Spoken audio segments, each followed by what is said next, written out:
Olá, amigos, tudo bem com vocês?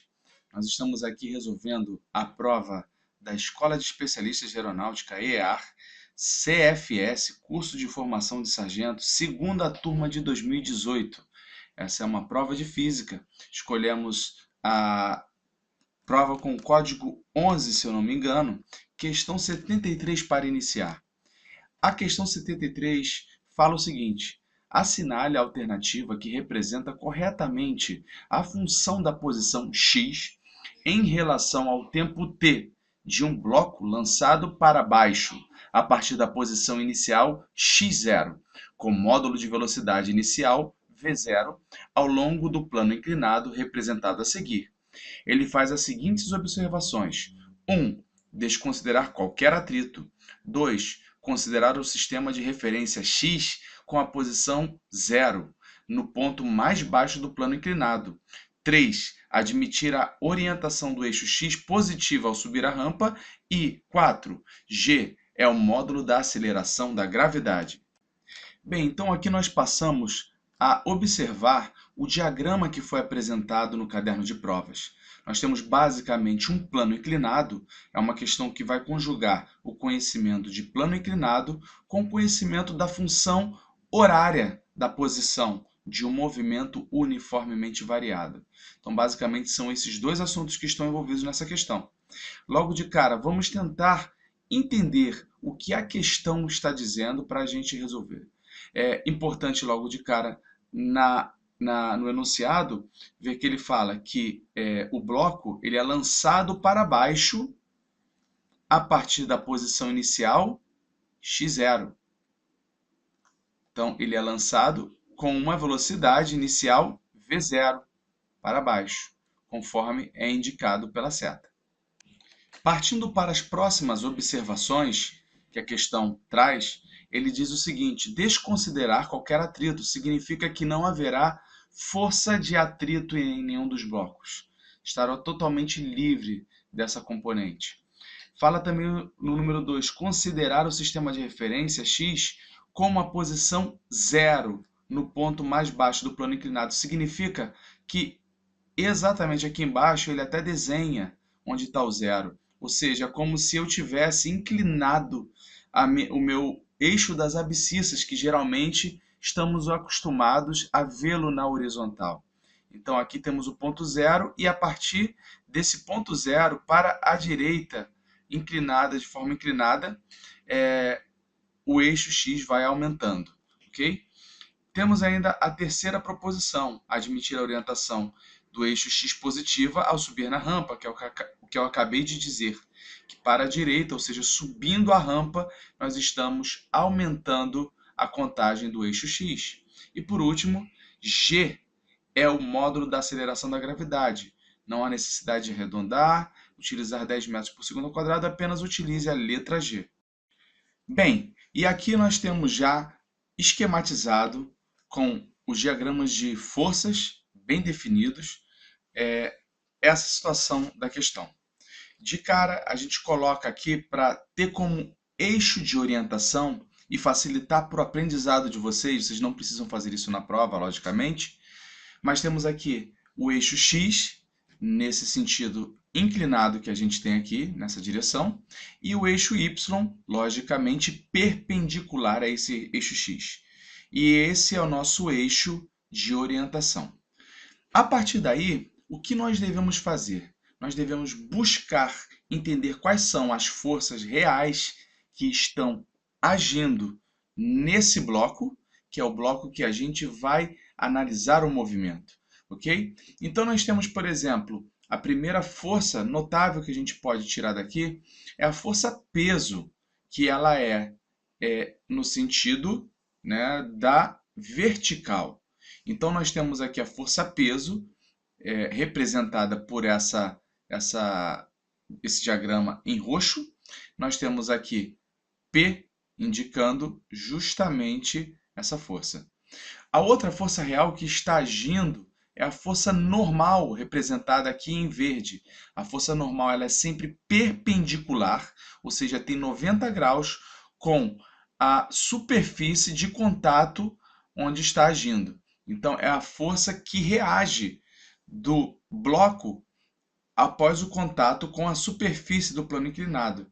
Então, se ele tem o contato nessa superfície, a reação é a força normal perpendicular à superfície, ok? E aí, o que que surge, que eu coloquei em vermelho aqui? São forças fictícias, que na verdade são as projeções ortogonais dessa força peso. Por que que eu estou fazendo isso? Para que as forças estejam representadas somente nos eixos perpendiculares y e x do nosso sistema referencial. Para isso, a gente vai ter, então, representado aqui a força PY, que é a projeção ortogonal da força peso no eixo Y. E nós temos aqui do outro lado a força PX, que é a projeção ortogonal dessa força peso no eixo X. Beleza, pessoal?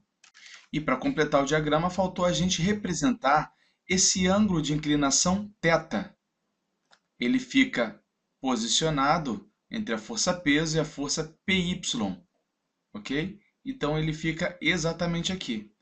E aí a gente vai voltar para aquele conceito básico que vocês devem ter aprendido sobre essa projeção ortogonal. A gente vai saber que, por exemplo, PY, nesse caso, o módulo dessa força PY vai ser igual a P cosseno de θ, enquanto a projeção ortogonal PX vai ser igual a P seno de θ. Isso tudo definido a partir de relações trigonométricas desse triângulo retângulo, relacionando o cateto adjacente, o outro cateto adjacente, a hipotenusa, com o ângulo θ de inclinação.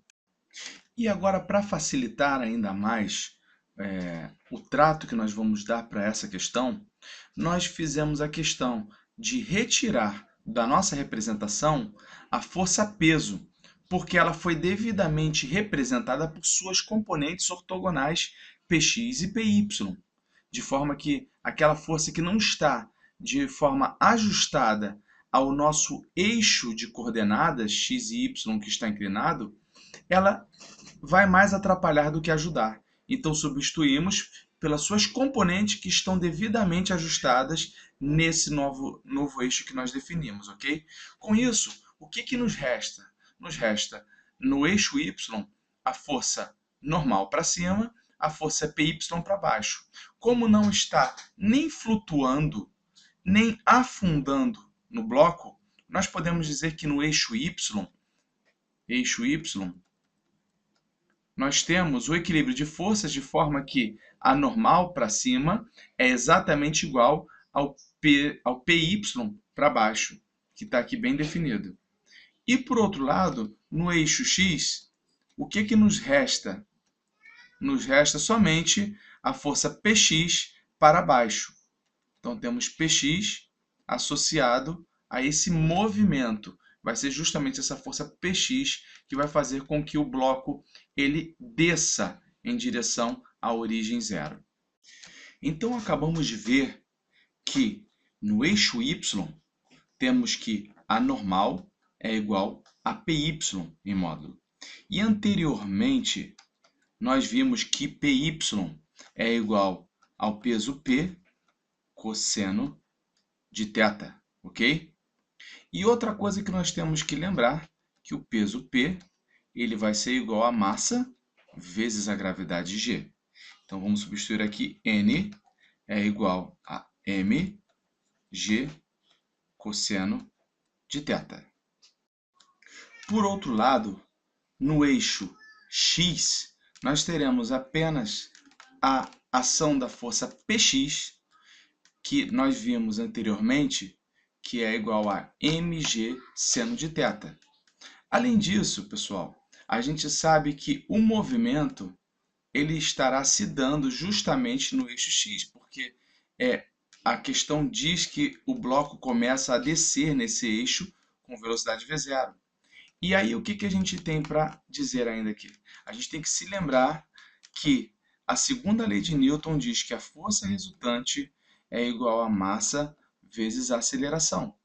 No caso que nós temos aqui, nós temos que a força resultante será exatamente o Px, que a gente acabou de ver que é P seno de θ.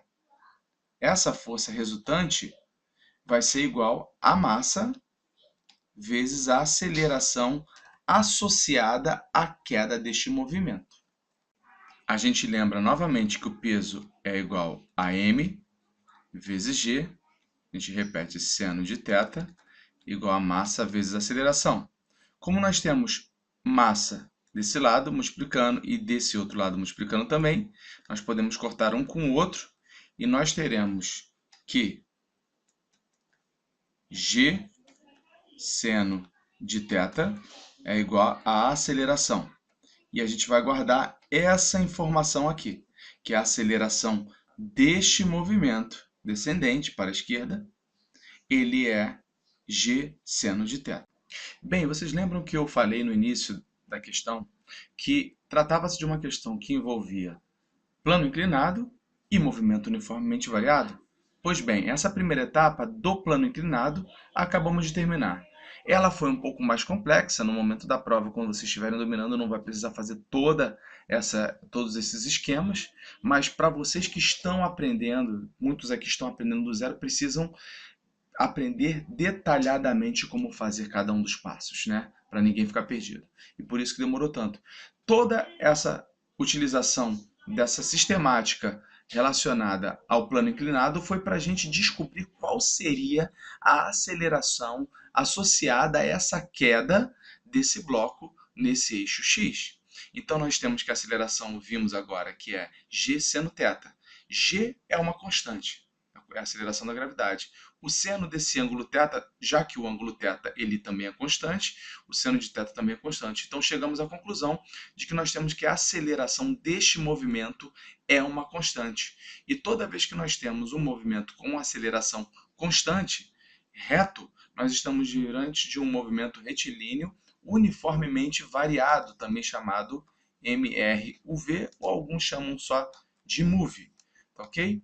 Então, a questão ela pede para que a gente diga qual é a posição, qual é a função da posição x em relação ao tempo t. E aí a gente lembra daquela equaçãozinha que faz essa relação. Qual é ela, pessoal? Vamos escrever aqui embaixo. Genericamente falando, ela é x é igual a x0 mais v0t mais a aceleração a vezes tempo ao quadrado, isso tudo sobre 2, ok? Então, essa é a equação genérica que nós vamos trabalhar. E agora nós vamos tentar encontrar quais correlações estão acontecendo aqui. Então, por exemplo, x é uma variável, t é outra, e aparece aqui também. Então, a gente vai manter esses dois itens aqui, sem alterar. O que vai mudar? x0, qual é a posição inicial de onde o bloco começa o movimento? É exatamente como aqui a gente tem no enunciado x0. Acabou coincidindo a equação genérica com a equação, com o item que representa a posição inicial. Mais V0. Aí vem um detalhe, pessoal. O que acontece? Nós arbitramos aqui no eixo, no item 3, admitir a orientação do eixo X positiva ao subir a rampa. Ou seja, qualquer grandeza que esteja indo para a direita está aumentando, e qualquer grandeza que esteja indo para a esquerda está diminuindo. No caso, V0, a velocidade inicial, ela está orientada para a esquerda, no sentido inverso ao crescimento do eixo X. Então, nós temos que dizer que nós temos aqui menos esse valor V0 vezes o tempo. E aí a gente tem agora, novamente, a aceleração ela está ocorrendo para que lado? Para a esquerda. Está acelerando no sentido descendente. Então significa que é contrário ao crescimento do eixo X. Então podemos dizer também que a aceleração será negativa. E a gente vai substituir esse valor A, que é a aceleração, nesse exato valor que nós temos aqui, que acabamos de calcular. Então, teremos menos g seno de θ vezes o tempo ao quadrado, isso tudo sobre 2. E agora, pessoal, para finalizar, basta a gente comparar qual foi a equação horária do que mostrava como variava a posição em função do tempo com as opções que a questão nos mostrou.